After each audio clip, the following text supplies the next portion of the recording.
We used to have at least a million, probably more like 2 or 3 million salmon and steelhead, these anadromous fish coming back here to Idaho every single year.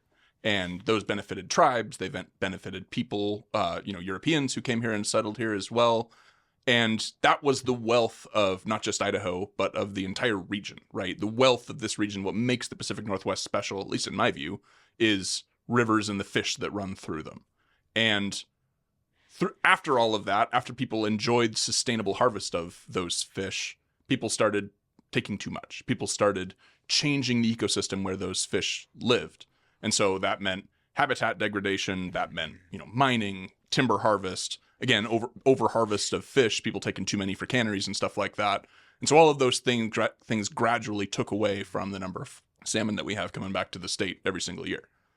The coup de grace of all of that was the hydro building era that happened in, the 1920s through the 1960s or 70s. And we vastly developed the rivers here in the Northwest with these hydroelectric or storage dams that are on the Columbia, on the Snake, on all the tributaries of those things. And so those dams collectively either blocked 50% of the habitat where those salmon and steelhead used to run. So think of things like the Hells Canyon Complex, Grand Coulee Dam, the Upper Deschutes River, the Upper Yakima River, a few other places like that. And where they didn't block them, they had significant impacts on how safely salmon can get through them, right? And so what we saw was that 2 to 3 million fish in Idaho, 10 to 16 million fish all across the Columbia Basin went down to less than 1 million fish total by the time even 1937 came around. By the time, and to Norm's point, he was correct in saying this.